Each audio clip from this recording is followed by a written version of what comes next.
Dia, tudo bem? Que prazer enorme recebê-los aqui nessa nossa etapa final do projeto Renove-se.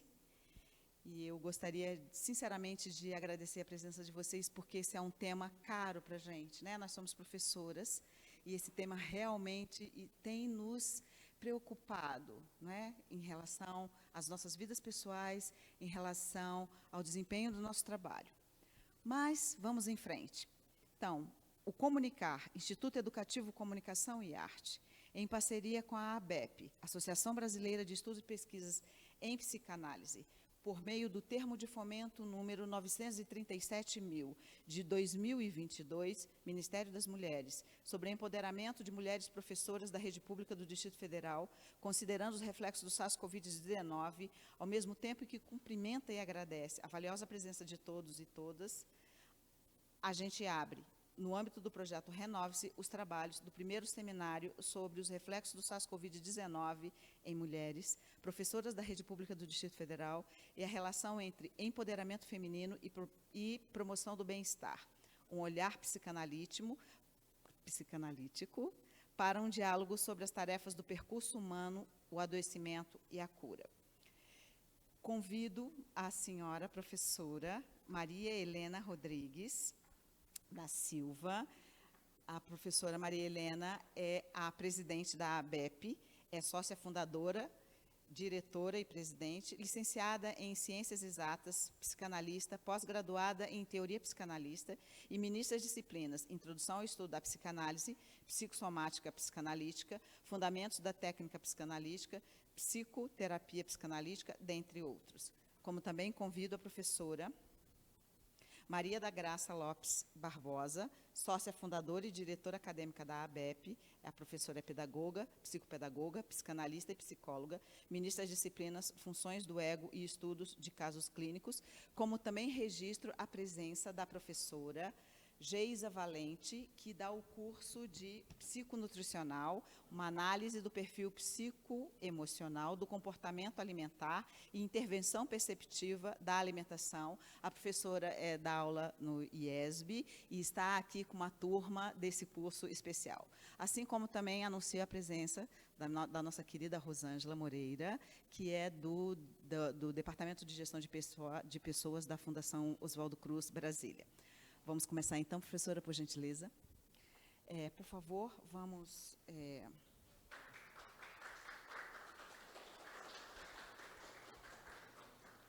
O projeto Renove-se aconteceu nas cidades de Ceilândia, Taguatinga e Samambaia, em 5 centros de ensino público, envolvendo ciclos de palestras e oficinas teórico-prática. Envolveu também a produção de um vídeo documentário que vai ser exibido agora e a realização desse seminário.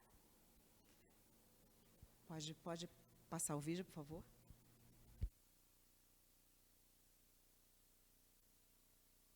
A ideia nunca foi a de salvar o mundo como super-herói ou ter uma identidade secreta.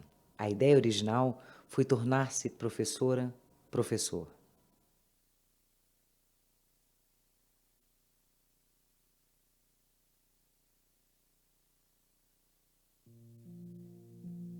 Em 2020, tudo mudou. Com a pandemia, terminou o longo modelo escolar iniciado 150 anos antes. A escola, tal qual a conhecíamos, acabou. Começa agora uma outra escola. O recurso indiscriminado aos meios digitais foi a solução possível para manter certa continuidade educativa, a fim de não cortar todos os laços e proteger a saúde pública. Todavia, esse não pode ser o futuro. Tivemos muita dificuldade com a forma de ensino virtual e foi um momento muito complexo para nós professores, porque estávamos habituados a esse cotidiano e tivemos que nos reintegrar esse novo aprendizado. A situação dramática provocada pela Covid-19 nos obrigou a dar respostas imediatas, urgentes, sem a necessária preparação e reflexão. A era digital se impôs nas nossas vidas, na economia, na cultura, na sociedade e também na educação. Nada foi programado. Tudo veio de supetão, repentinamente, brutalmente. Mudou drasticamente, né? Toda a parte de ensino e aprendizagem dos alunos ficou muito prejudicada, né? Sem a sala de aula, sem a convivência, né? A socialização, não só a parte da aprendizagem em si, mas a parte emocional também afetou todo um quadro, né? A pandemia dos anos 2020 e 2021 causou grande impacto na sociedade como a conhecemos. No caso da educação, foi necessário utilizar a alternativa do ensino à distância. Frente a essa realidade, o Comunicar, Instituto Educativo Comunicação e Arte, em parceria com a Associação Brasileira de Estudos e Pesquisas em Psicanálise, ABEP, vislumbrou a oportunidade de levar às mulheres, professoras de escolas da rede pública do ensino do Distrito Federal, ferramentas que pudessem promover empoderamento e bem-estar. Assim, por meio de emenda parlamentar direcionada ao programa 5034, Ação 21AR, Promoção e Defesa dos Direitos Humanos para Todos, foi assinado o Termo de Fomento 937.000 de 2022, entre o Ministério das Mulheres e o Comunicar, considerando os reflexos da SARS-CoV-19, o projeto Renove-se. As ações do projeto abrangeram as cidades de Ceilândia, Samambaia e Taguatinga em 5 centros de ensinos públicos, levando ciclos de palestras e oficinas teórico-práticas. A minha experiência com o Renove-se foi perceber que há uma tarefa séria por detrás que quer resolver um problema, ou não só resolver um problema, mas criar condições de possibilidades para lidar com os problemas relacionados à questão da saúde mental e relacionado com a questão do bem-estar. Ou seja, sem saúde mental não tem bem-estar. E sem bem-estar não tem saúde mental. E é isso. Para a abertura do Renove-se nas escolas, foi apresentado um vídeo ao estilo utilização específica de sala de aula. Afinal, docentes costumam lançar mão de trechos de filmes como recurso didático-pedagógico. O trecho do Filmes Incríveis, selecionado para a abertura, foi o da entrevista com o Senhor Incrível e a Mulher Elástico, no qual ambos são questionados sobre as suas identidades secretas. O destaque serviu de inspiração para criar o clima que o projeto buscava, aspirando a aguçar a percepção dos docentes quanto a tratar-se de uma proposta voltada para o empoderamento e o bem-estar. A questão da saúde mental, ela vai reverberar toda hora. Não para, porque tem uma mente trabalhando, vivendo, se expressando. O Renove-se foi pensado em uma única direção, a que nós, docentes, também podemos aprender a nos proteger para enfrentar o futuro. A metodologia e a seleção programática do projeto buscam relembrar às professoras aspectos inerentes às atividades docentes que possam ser utilizadas como estratégia de empoderamento e bem-estar, como um ciclo de palestras sobre inteligência emocional, com Samira Raal, psicóloga, especialista em gestão de pessoas e analista avançada em inteligência emocional e comportamento humano. Como evitar informações cruzadas e mal-entendidos, com Carolina Correia, gestora pública especialista em gestão de lideranças e CEO e analista em treinamentos da Aplauso Comunicação Estratégica. Como construir seu bem-estar, com professora Leila Raquel Costa, professora, designer de moda e consultora de imagem e estilo, coautora do projeto Renove-se. Psicoeducação e bem-estar, com a participação especial da professora Jacira Siqueira, docente de artes da Secretaria de Educação do Distrito Federal, psicanalista clínica e coautora do projeto Renove-se. Como também um ciclo de oficinas sobre autocuidado e imagem pessoal, ferramentas de bem-estar, com a professora Leila Raquel Costa e a participação especial da professora Jacira Siqueira. As palestras enfatizaram os aspectos conceituais e cognitivos de cada tema. Já para as oficinas, somou-se aos mesmos aspectos o viés lúdico, ou seja, o Renove-se é um conjunto de ações desenhadas visando apresentar possibilidades e ferramentas para a promoção do empoderamento e do bem-estar de mulheres professoras da rede pública do ensino do Distrito Federal. Finalmente, para o alcance dos objetivos do Renove-se, foi pensada a realização do primeiro seminário sobre os reflexos do SARS-CoV-19 em mulheres professoras da rede pública do DF e a relação entre o empoderamento feminino e a promoção do bem-estar. um olhar psicanalítico. Uma parceria entre o Comunicar e a ABEP. Assim, a realização do projeto Renove-se foi uma iniciativa de professoras direcionada a outras mulheres professoras para levar instrumentos didático-pedagógicos capazes de empoderá-las para o bem-estar. Afinal, o conhecimento é a finalidade de todo o processo de formação. Dessa parte, a iniciativa resultou em uma proposta assertiva. Porém, a questão sobre os reflexos do SARS-CoV-19 em mulheres professoras da rede pública de ensino do Distrito Federal sempre poderá ser aprofundada. No dia 27 de outubro de 2021, a CNN publicou uma pesquisa do Instituto Península, onde 57% dos mais de 2.500 docentes e gestores escolares das redes municipais, estaduais e privadas disseram que gostariam de receber apoio psicológico e emocional para poderem lidar principalmente com as questões impostas pela pandemia.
Bom dia. Como já foi apresentado, sou Maria Helena Rodrigues, fundadora da Associação Brasileira de Estudos e Pesquisas em Psicanálise, ABEP. Como fomos convidadas no projeto Renove-se para falar também da ABEP e um pouco que a ABEP e o psicanalista pode ajudar a entrar na história de que esses professores também viveram e foram afetados por ela, pela pandemia, né? Então, falando da ABEP, nós fundamos em outubro de 2004, são 19 anos agora. Nós temos o curso de psicanálise. O curso é para a formação de psicanalistas e também pode ser feito para pessoas que só querem um autoconhecimento. Muitas vezes a pessoa falou, eu sempre tive a tendência, quis estudar psicologia, não pude estudar, agora surgiu a oportunidade da ABEP, da psicanálise, que é algo que precisa de uma formação anterior, de qualquer área, e ela quer fazer o curso para ter uma nova profissão ou só para autoconhecimento. O curso de formação em psicanálise ele é em 3 etapas, que é o saber teórico, onde nós estruturamos de uma forma que, em 18 meses, a gente fala da parte teórica, da toda a teoria estrutural, assim, para que a pessoa conheça o ser humano, os nossos funcionamentos psíquicos, e para que ela esteja preparada para entender o funcionamento de todo o ser humano, no geral. Daí, ela também, a segunda etapa seria a análise pessoal, porque se vamos analisar alguém, é preciso que estejamos analisados primeiro. E a terceira etapa é o estágio supervisionado, quando a gente sabe que o aluno está preparado pela fundamentação teórica e pela análise que ele já passou, então nós autorizamos a pessoa a começar a atender outras pessoas. Ela vai atender com supervisão de um profissional já com prática, até chegar à conclusão. Então, cada um tem seu tempo, não dá para dizer, eu termino em 2 anos, eu faço em 3 anos, como é isso? Então, cada um tem o seu tempo, que a pessoa, às vezes, quer esticar mais o estágio, quer atender mais pessoas sob supervisão, para ter mais tranquilidade, mais segurança, quando estiver com o seu consultório sozinho, não que a gente nunca mais precise. Então, pelo convite que a Ana Cláudia me fez, e ela tendo os outros profissionais que já falaram durante os encontros nas 5 escolas, a gente pensou o que poderia falar desse afetamento que os professores tiveram. O que a gente quis preparar algo que pudesse dizer como que a psicanálise pode ajudar. E eu fiz, baseado no minicurso que eu estava preparando, eu tentei filtrar algumas coisas para não ser muito longo. E pode ser também que, dependendo da disponibilidade de vocês, a gente nem chegue até o final, né, do que eu preparei. Então, eu tenho alguns slides que eu gostaria de falar sobre eles. Pensando nas tarefas do percurso humano, que foi um assunto que eu falei com a Ana Cláudia, que a gente, que tarefas são essas? Desde que nós nascemos, eu vou falar já um pouco adiantando alguns slides, porque pode não dar tempo de a gente chegar até lá.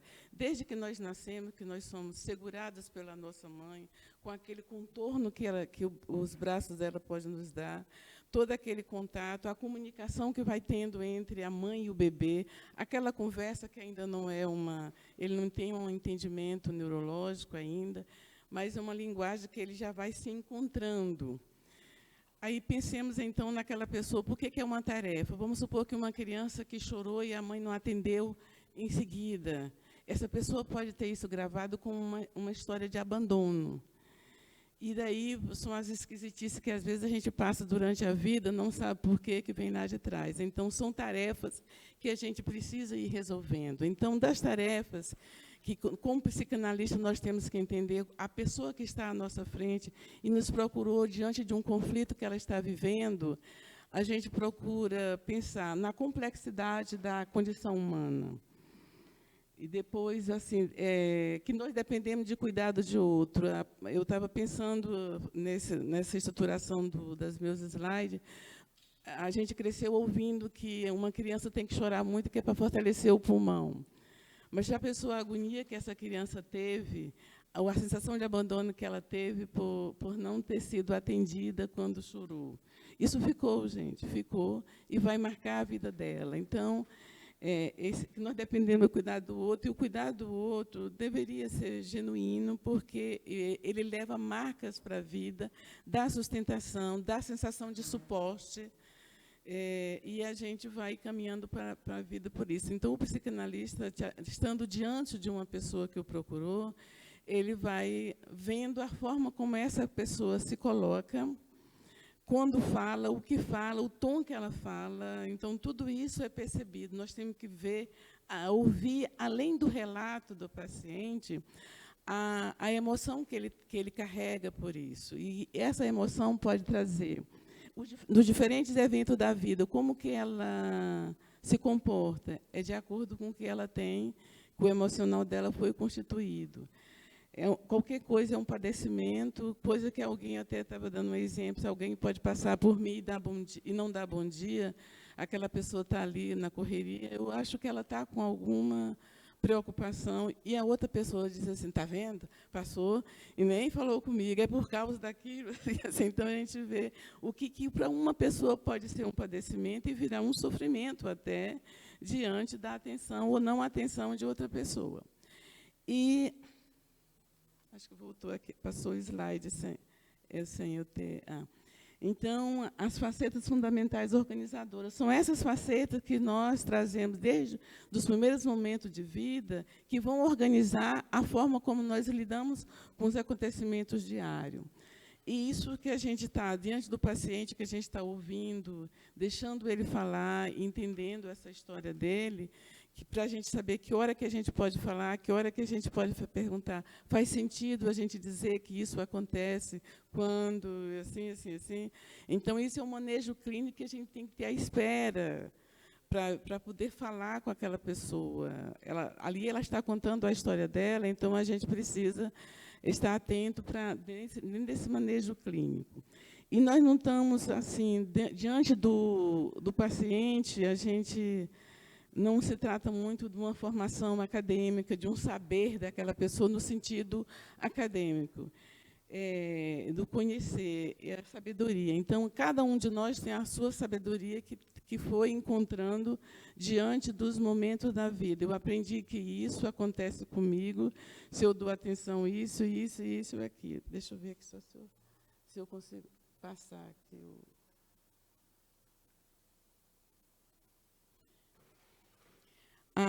Dentro dessas tarefas que a gente colocou esses tópicos, são muitos slides, pode ser que a gente não consiga falar de um por um, mas eu falei, no geral, o que cada um, ou o tanto de tarefas que a gente tem para dar conta, e isso a gente tem que analisar quando o nosso paciente está à nossa frente.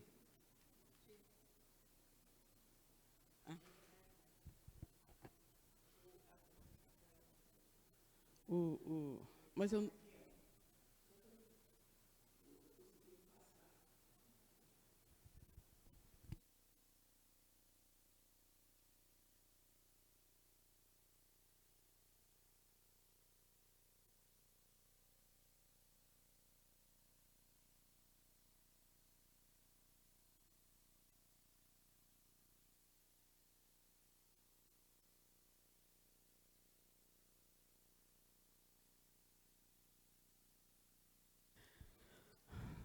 Nós sabemos que o campo clínico ele envolve diferentes perspectivas teóricas. Nós sabemos que tem a psicologia, tem a psiquiatria, e dentro da psicanálise tem várias escolas, como nós temos a escola freudiana, a lacaniana, tem a bioniana, a unicotiana. Então, diante dessas perspectivas teóricas, há uma relatividade, mas nenhuma delas dão conta da condição humana, porque nem sempre levam em conta as tarefas do percurso humano, a singularidade e os diferentes eventos da vida.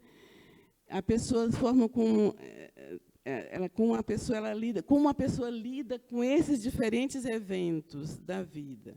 Então, essas tarefas do percurso humano faz com que a gente, como clínico, nós temos que saber que a singularidade, mesmo que uma teoria diga tal coisa, vamos supor, matematicamente falando, 2 mais 2 são 4. Tudo bem, mas diante de um ser humano, seja apenas um ser humano, sabendo que ele tem suas diversas facetas, né? Então, nenhuma das teorizações dão conta dessa complexidade que são as tarefas humanas. Então, eu coloquei assim, ouvir além do relato, para que eu não tenha que ler todo o slide, ouvir além do sofrimento, colher o saber do outro. Essa pessoa, quando ela me conta uma história, ela tem um saber sobre isso. Esse saber é dela. Então, a gente tem que ir além do relato, do saber do relato e do saber dessa pessoa, e de levar em conta o saber dessa pessoa. Continuando a ouvir além do relato, aqui eu coloquei uma figura de uma pessoa que está em análise, o analista, o psicoterapeuta, ele está ouvindo ela. Então, nessa hora, quando se ficava atrás do divã, podia ser que a gente não visse os gestos que o paciente fazia. Então, aqui ele está de frente, ele pode sentir a emoção que a pessoa está trazendo nessa fala. Então, ele está ouvindo além do relato. Eu fiz uma comparação outro dia.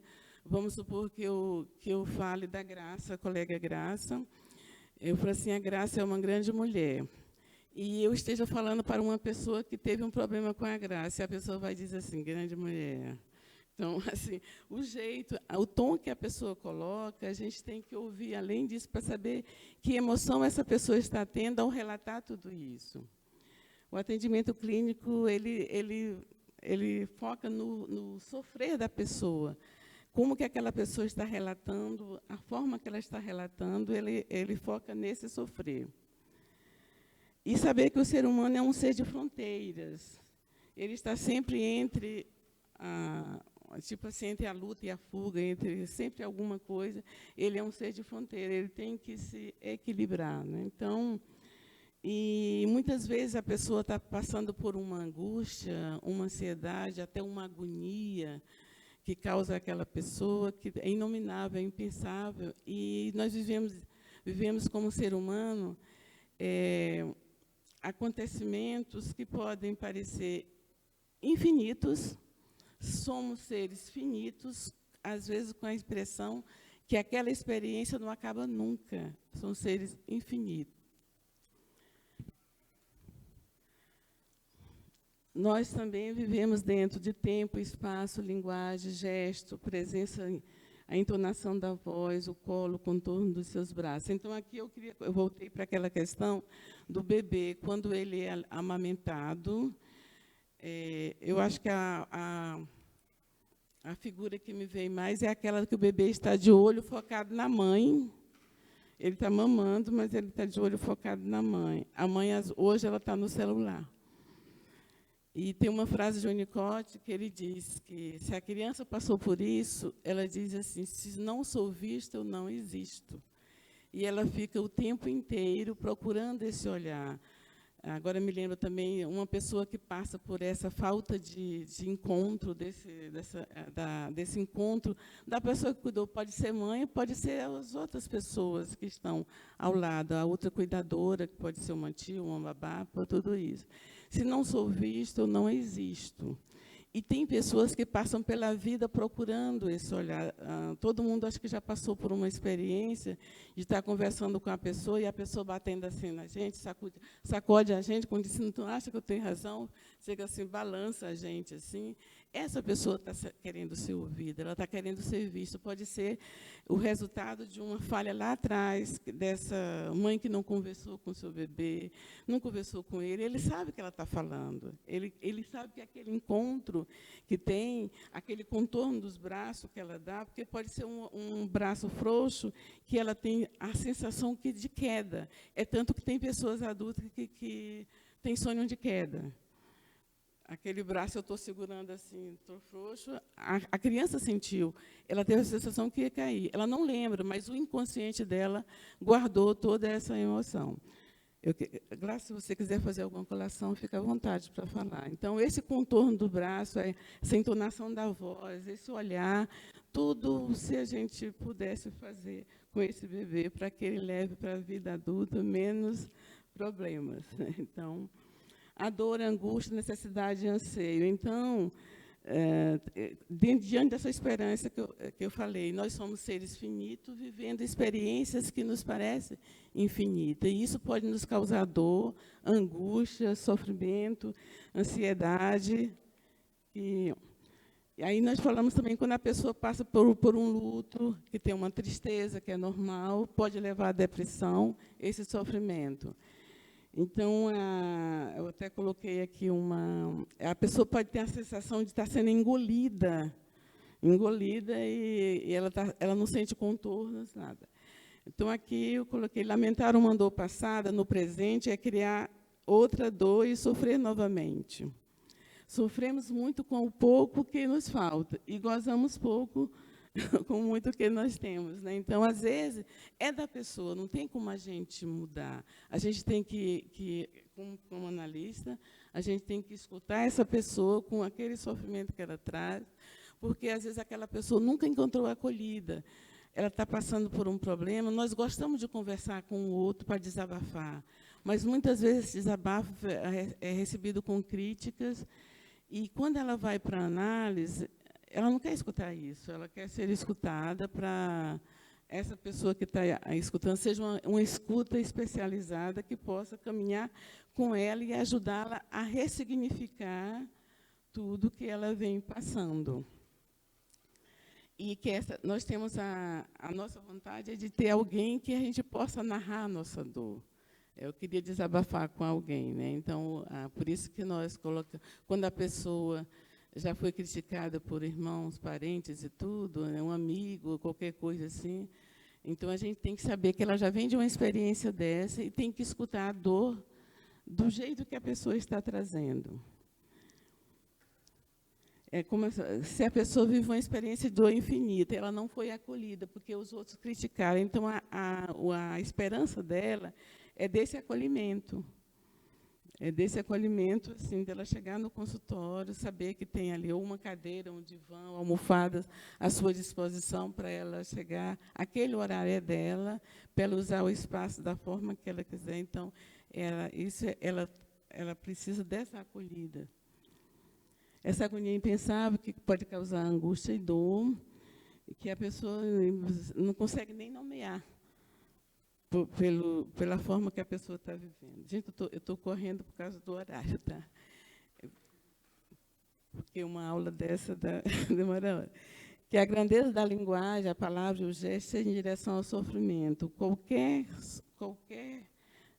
gesto que a gente fizer dessa acolhida tem que ir em direção ao sofrimento daquela pessoa. Outro dia, ouvindo uma aula do professor Gilberto Safra, ele falou da história de uma senhora que perdeu o filho num acidente de carro, e as pessoas vinham abraçá-la e dizer, vai passar, vai ficar tudo bem. Ela queria morrer quando alguém dissesse. Ela não quis, ela queria matar as pessoas que diziam isso. Ela sentou numa parede e ficou ali quieta, até que um senhor sentou do lado dela.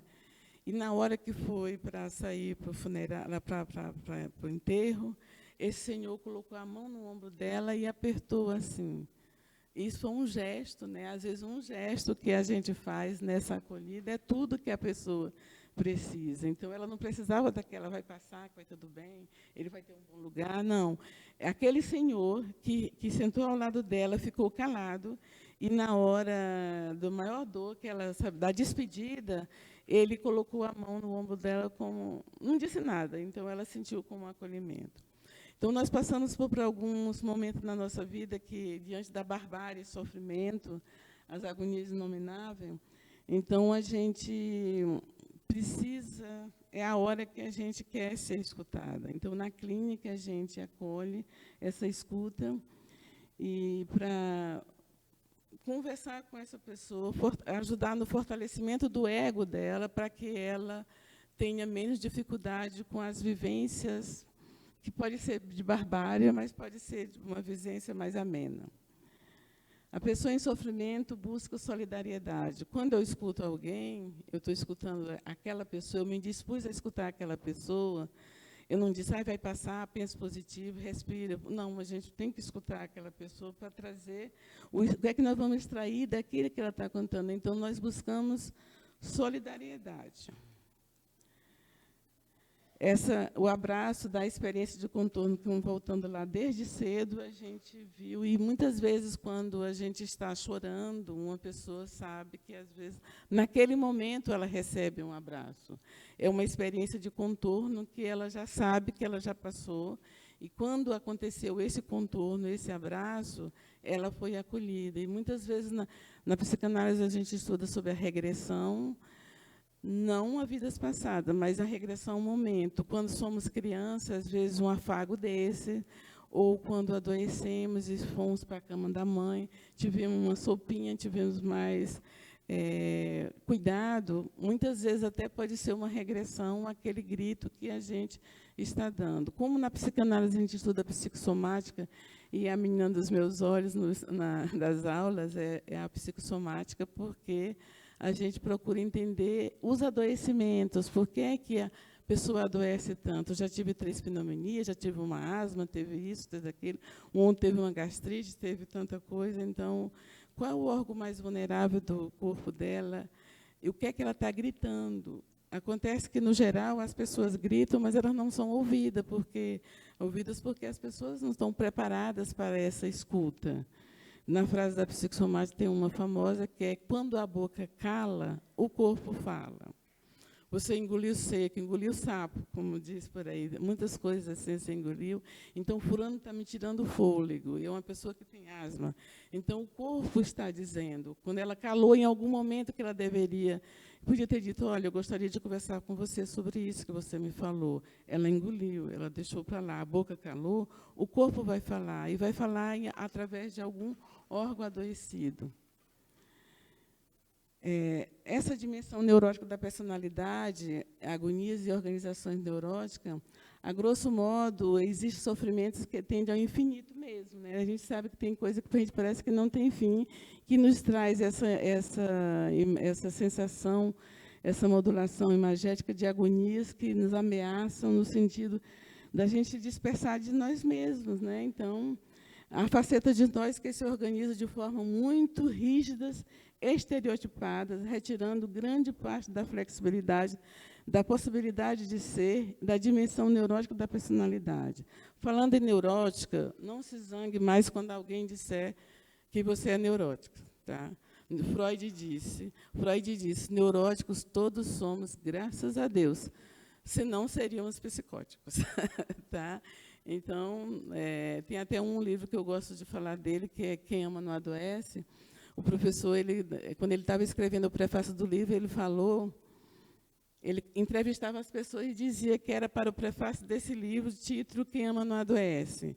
As pessoas perguntavam, doutor, mas se quem ama não adoece, quem ama morre de quê? No final, ele disse que morre de vida bem vivida. E fala que nós, neuróticos, se a gente pegar uma corrente de, eu vou gripar, então o fulano abriu a porta, então ventou, choveu, eu vou gripar.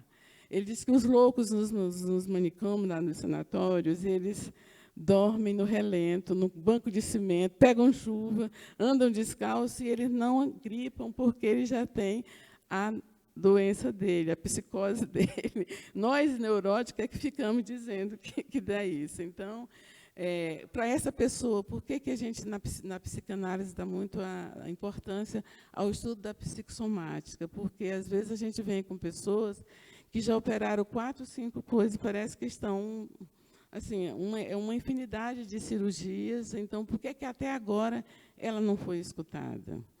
Na metafísica da saúde, que é uma parente da psicossomática, a gente vai saber por que eu tenho uma gastrite, o que eu não estou digerindo do mundo à minha volta. Por que a asma? Por que está me tirando fôlego? Porque os pulmões, eu tive uma pneumonia. Pulmões são órgãos pares. Órgãos pares é relacionamento. Tem alguma coisa inflamada nos relacionamentos. Então, como psicanalistas, é obrigatório a gente entender a psicossomática para poder entender aquele nosso paciente e caminhar com ele até ele se fortalecer e poder ter uma vida menos adoecida, né? Voltando, quando a gente fala da dimensão da personalidade, tem autores que falam que nós temos também tanto a dimensão neurótica como a psicótica. Pode ser que ela está aqui em mim, latente, e nunca aconteceu eu ter um surto. Mas alguém pode me tirar do sério. E, naquela hora, a minha PPP, que é a parte psicótica da personalidade, ela aflorou. Alguém me tirou do sério. Mas não que a gente seja psicótico. Nós temos essa parte também. Mas eu espero que ela fique adormecida por aí.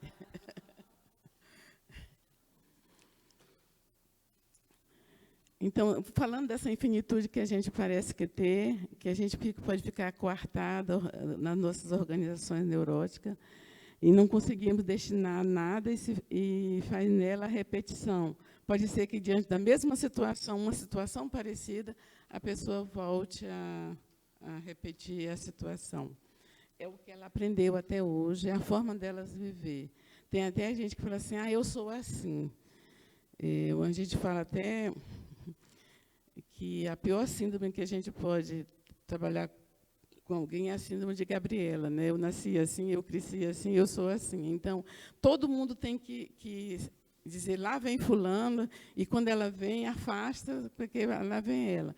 Quando eu faço isso, eu estou desrespeitando todos os outros, que também têm a sua forma de ser. Né? Então, o que eu posso fazer? Se eu convivo com alguém, eu tenho que melhorar cada dia como é que eu posso, se a pessoa reclamou de uma coisa comigo, o que eu vou poder fazer para melhorar, para ter essa vivência mais tranquila, mais saudável, né? Então, a gente tem essas desorganizações e muita gente, diante da situação, volta àquela mesma cena, porque, às vezes, até ela ganhou com isso. Quando ela voltou, ela teve essa cena e alguém valorizou, todo mundo se calou, todo mundo murchou, se afastou, ela percebe que é inconsciente, viu, gente, que a gente não faria certas coisas conscientemente. Então, ela percebeu que, quando ela faz assim, ela ganha. E a repetição pode até ser por isso, porque ela teve um respaldo daquilo. Então, a necessidade originária, voltando essa que tem do outro, é desde essa do bebê. Eu coloquei algumas figuras dessa pessoa que está aqui, que esse contato já é banhado de comunicação. É esse afago que a mãe deu, a historinha que ela ficou ali conversando com aquela pessoinha que não sabia falar. Então, isso aqui, tudo isso já vem desde o princípio. Quer falar, Graça? Falta. Eu queria pular aqui um pouquinho, porque a gente falou que ia falar dessas tarefas do percurso humano, para falar do adoecimento também, que eu já falei um pouco, né? Vou pular só um pouquinho. Adoecimento e cura. Adoecer é perder a totalidade de si mesmo, tá? É perder a totalidade de si mesmo. Você não encontrou mais, porque durante a vida, vamos supor, como eu coloquei numa discussão, eu posso ter engolido seco e não ter respondido. Então, eu vou adoecer em algum lugar. O meu sistema mais vulnerável é o estômago, eu vou ter uma gastrite. Se é o aparelho respiratório, eu vou ter uma bronquite, uma pneumonia, eu posso ter também só a asma, alguém me tira o fôlego, alguém tirou o fôlego, então eu estou falando, só que as pessoas não estão. Então, não estão entendendo. Quem está aqui fora e não estudou para isso, ela não sabe. Então, só colocando essa frase, adoecer é perder a totalidade de si mesmo. Todo padecimento é dor, é mal-estar, é sofrimento, mas é potencialmente revelação de algo. Eu estou dizendo alguma coisa com esse meu adoecimento. Eu estou gritando para alguém. Pode ser também a ausência de relações genuinamente afetivas. Porque, às vezes, o afeto não é só a minha vida afetiva. Minha vida afetiva ela também tem a parte negativa. Eu posso sofrer também. O afeto, fulano me afetou. Com tal comportamento, com tal fala, fulano me afetou também. Tá? E, às vezes, ela se refere a algum momento da vida, 26, algum momento da vida dessa pessoa que ela conscientemente não lembra mais porque é que ela...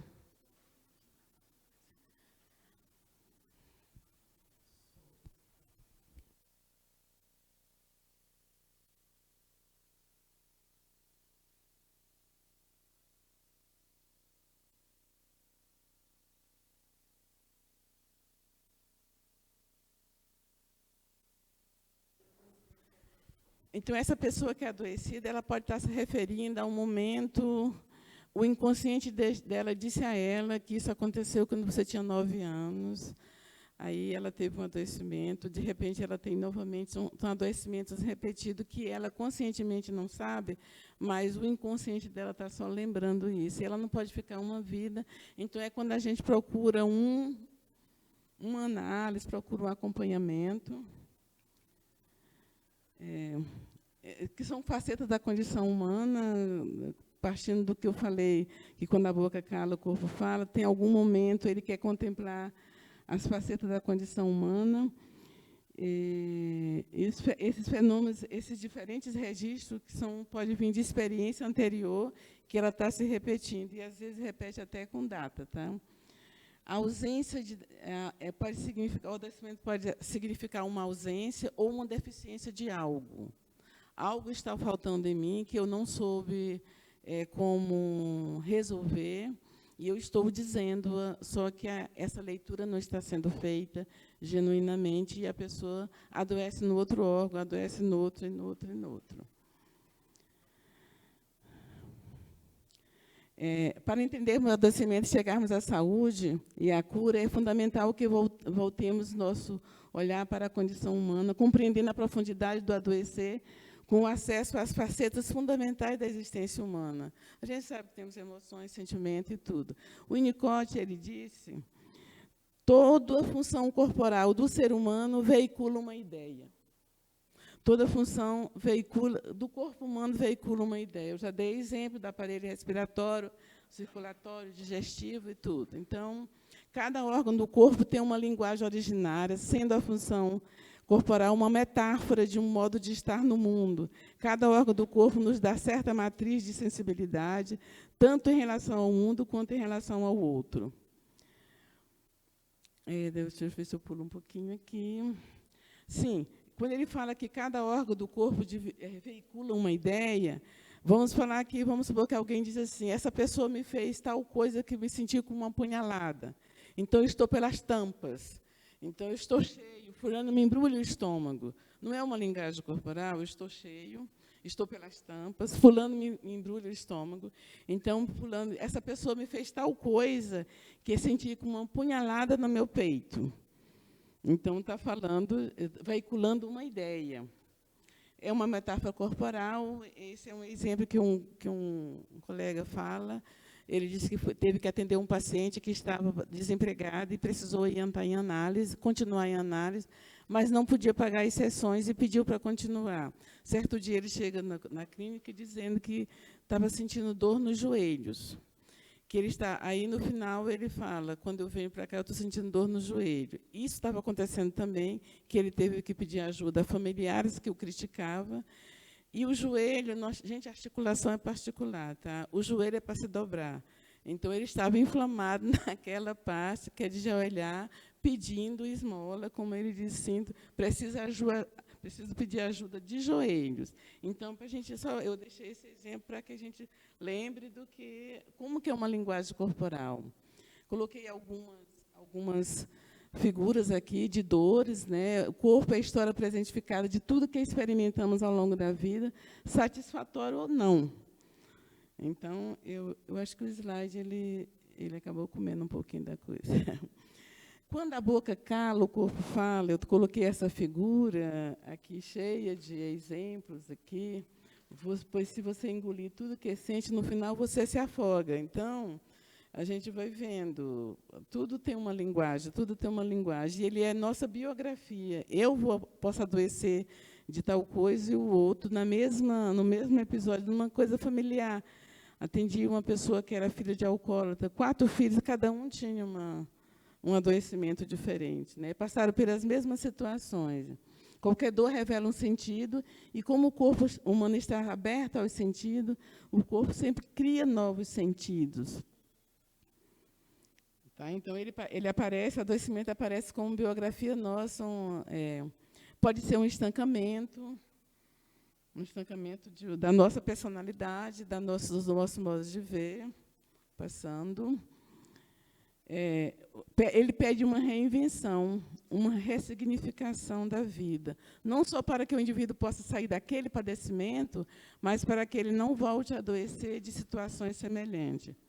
Aí eu coloquei uma frase aqui do Renato Del Sante: o homem só adoece na totalidade. Mesmo se a doença for localizada, o ser humano expressa, eu estou doente. Tem gente que fala, eu não estou doente, o meu joelho está doente. Não, você está doente. Então, o que a gente tem que acessar esse sentido, ver que faceta do corpo humano que essa pessoa está sendo atingida, ao que ela está gritando. Eu estou pulando o que estão me dando aqui.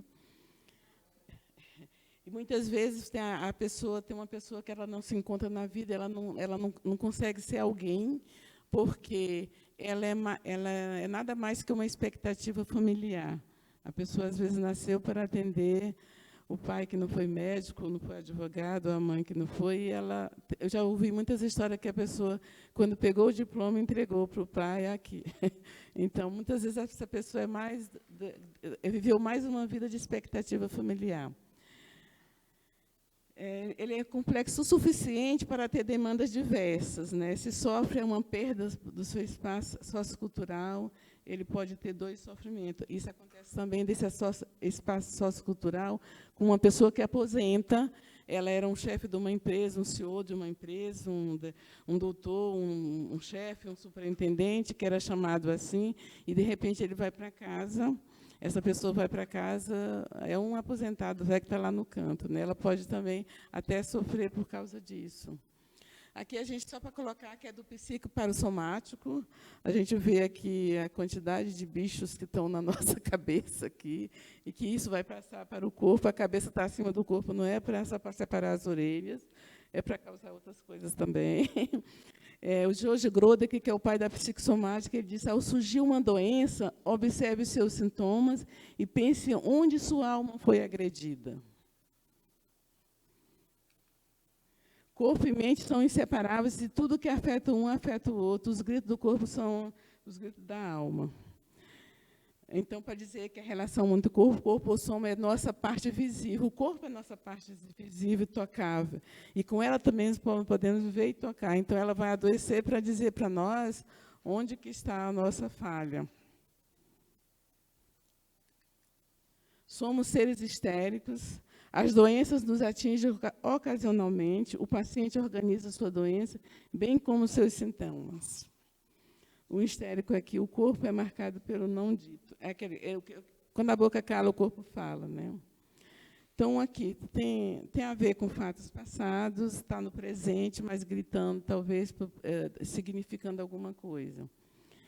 O Enigma da Doença é um livro que eu gosto muito, que a psicoterapeuta começou a ter atenção, que um homem entrou na sala e disse assim, abriu a camisa e mostrou: não abri meu coração, não pude abrir meu coração, abriram-no para mim com um bisturi. Aí, para você ver como que é a coisa. O Jung chegou a falar: conheça todas as teorias, domine todas as técnicas, mas, ao tocar uma alma humana, seja apenas uma alma humana. Então, não é aquele 2 mais 2 são 4, então, a teoria me disse isso, a neurose tal é isso. A pessoa pode ser um neurótico obsessivo, o outro também ser, mas eles são diferentes. Então, 2 expressa não só lesão orgânica, mas também toda a miséria existencial de uma pessoa. Sua dor corporal pode ser uma dor emocional. A ironia da dor é que você quer ser consolado por quem te magoou. Às vezes é isso, né? Eu vou pular um pouquinho. O que você não resolve em sua mente, seu corpo converte em enfermidade. O corpo é objeto do fenômeno psicossomático. A doença é como uma válvula de escape dos conflitos intrapsíquicos e emocionais. Incapacidade da pessoa de exprimir de forma adequada suas emoções, não consegue viver com conflitos ou problemas. Na alergia, eu deixei só uma pitadinha, porque nossas aulas são mais longas.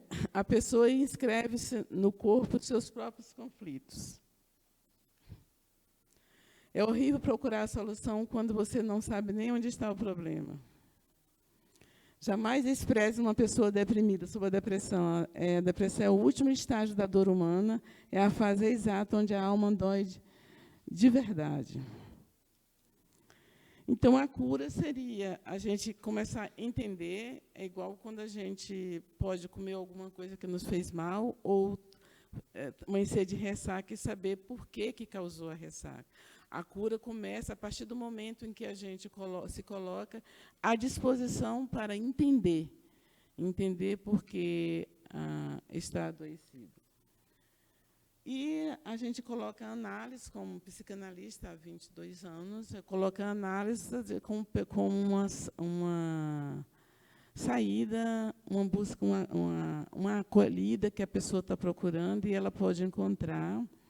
E aquele para-analítico tem que estar funcionando. Se você perceber que está em análise e não está mudando, então o para-analítico não está funcionando. Porque ao analista a gente pode dizer tudo, e se você estiver escondendo coisa, então aquele não é o seu analista verdadeiro. Bom, gente, tem muita coisa. Nossas aulas são muito mais longas, de 2, 3 horas, e eu tentei filtrar um pouquinho aqui, correr, mas aqui, um slide em aula eu passo mais tempo. A falar.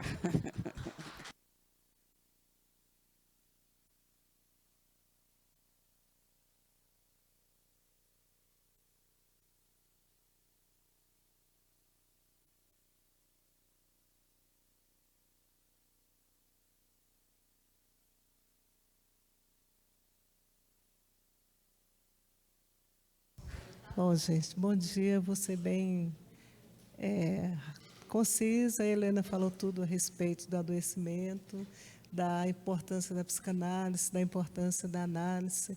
E foi bem próprio quando ela colocou a questão da criança, porque eu sou apaixonada pelo Winnicott, e ele fala que um seio mal dado é melhor uma mamadeira.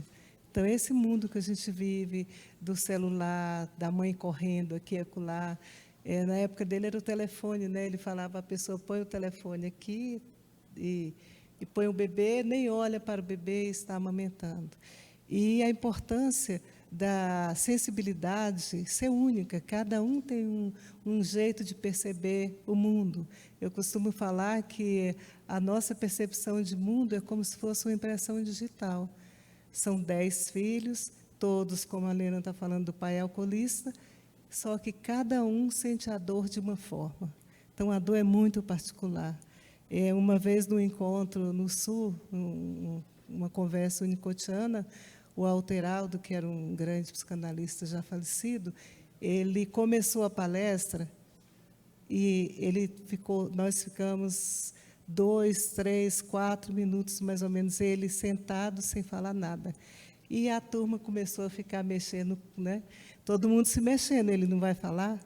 Depois ele voltou, tomou a fala e falou, olha, gente, é assim que cada um percebe. Um bebê, quando chora porque está molhado, ele, dependendo da sensibilidade dele, de como ele sente a presença da mãe, ele vai entender que a mãe demorou 1 minuto. Para o outro bebê, irmão dele, a mãe demora o mesmo minuto e ele vai se sentir totalmente abandonado e vai levar aquilo para análise. Aos 70 anos ainda está, eu tenho essa experiência, reclamando do dia que a mãe não olhou para ele. Então, essa relação mãe-bebê é importantíssima.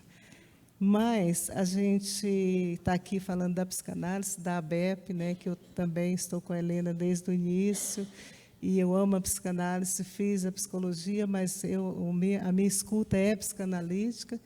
Então, no tempo da pandemia, foi um período assim que eu atendi muitas pessoas com pânico, com ansiedade, principalmente pessoas, professores, né, da rede pública de ensino, do DF, muito adoecidos, porque foi um momento que todo mundo foi chamado a se recolher, a estar de frente com as suas questões, a família toda ali, a mulher conseguindo, né? Muitos conseguiram, embora tenham adoecido, atender marido, filhos, demanda de trabalho, e a professora atendendo o aluno, que também não sabia o que era uma aula online, ela também aprendendo a esse novo tipo de aula, de comunicação, que foi ficando, né?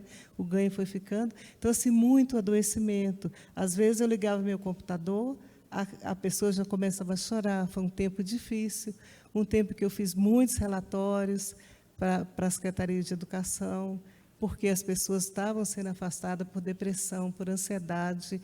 Então, assim, nós fomos levados àquilo tudo.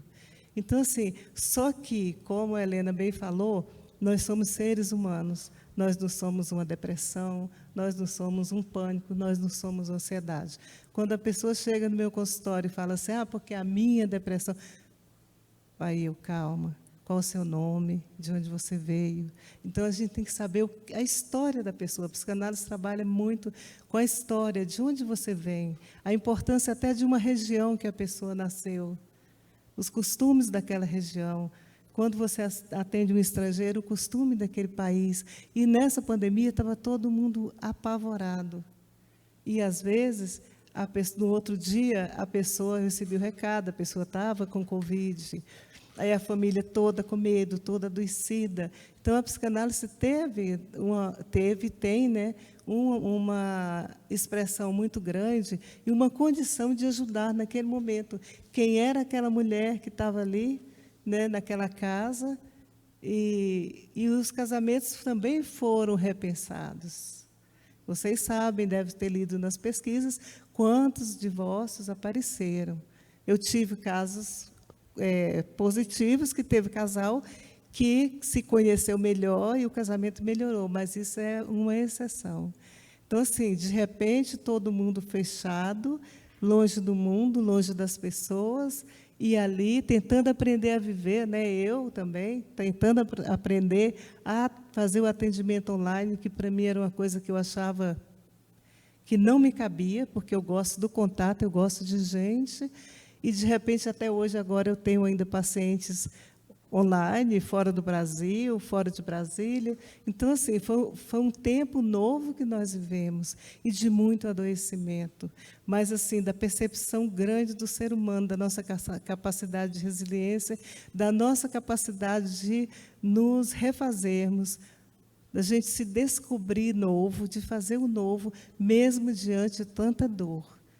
Então, mesmo diante de tanta dor, a gente tem toda uma condição de refletir, e esse adoecimento que a Helena fala, muito, muito boa a abordagem dela a respeito da psicanálise, da psicossomática, esse adoecimento, para a gente conseguir a cura, a gente também tem que querer. Então, eu observava na minha clínica, nesse período da pandemia, aquela pessoa que queria dar conta daquela tarefa, o que é viver durante uma pandemia, o que é dar aula durante uma pandemia, o que é cuidar dos filhos, ensinar a tarefa escolar dos filhos. Então, assim, eu vivi muito essa acolhida, eu sofri junto com as pessoas, porque foi um período bem diferente. Nós, que somos psicanalistas, a Helena sabe disso, quando a pessoa traz um tema, um conteúdo que vai diretamente conosco, a gente precisa levar para o nosso analista, levar para a nossa supervisão, para a gente dar conta. Porque a pessoa está contando a história dela, mas que bate com a minha história. A minha escuta pode ficar toda enviesada. Então, várias vezes eu senti uma dor muito maior do que o que sentiria naturalmente nos dias que a gente está vivendo agora. Porque quando eu ligava o computador, eu também estava com medo da Covid. Eu também estava aprendendo a trabalhar. Eu também tenho marido, casa, filhos que moram comigo ainda. Então, eu tinha também que dar conta dos meus pacientes, dos meus relatórios, de tudo aquilo. E o medo também estava comigo. Quando eu terminava de atender uma pessoa, que a pessoa estava muito adoecida, aí aquelas coisas, morreu o pai, morreu mãe, internou o filho, o trabalho terapêutico era de pura acolhida. E a acolhida não era do medo, era a acolhida do ser humano que estava vivendo um estado de medo. E eu também estava. Então, assim, teve dias de eu desligar o computador e chorar. E chorar muito. E teve dias, a psicanálise fala que a gente tem que ficar mais neutro possível, mas na pandemia eu falo para vocês, teve dias que, escutando a dor do meu paciente, que também era minha, eu fiquei muito emocionada e eu não me abracei fisicamente, mas a partir da tela eu podia chorar junto com ele. Então, foi um tempo diferente e que eu, como psicanalista, me vi assim, tendo a mínima condição de acompanhar aquelas pessoas. Aí busquei minha terapia, busquei minha supervisão, porque eu sozinha não daria conta. Então, é isso, foi um tempo desafiador, e que, já que a gente está falando quem é a psicanálise, o que ela pode fazer no momento de dor, é simplesmente acolher. Acolher e uma escuta diferenciada, uma escuta amorosa, uma escuta que não vai julgar, uma escuta que não vai dizer se você está certo ou errado. Não é espaço de julgamento, é espaço de uma acolhida que tem todo um estudo científico por detrás, mas que tem o seu ser psicanalítico, o seu jeito de ser, uma acolhida amorosa e uma presença constante ali. Quando você se coloca diante de outra pessoa para escutar a dor dela, você está junto com ela, está caminhando ao lado dela. É só isso, gente. Obrigada.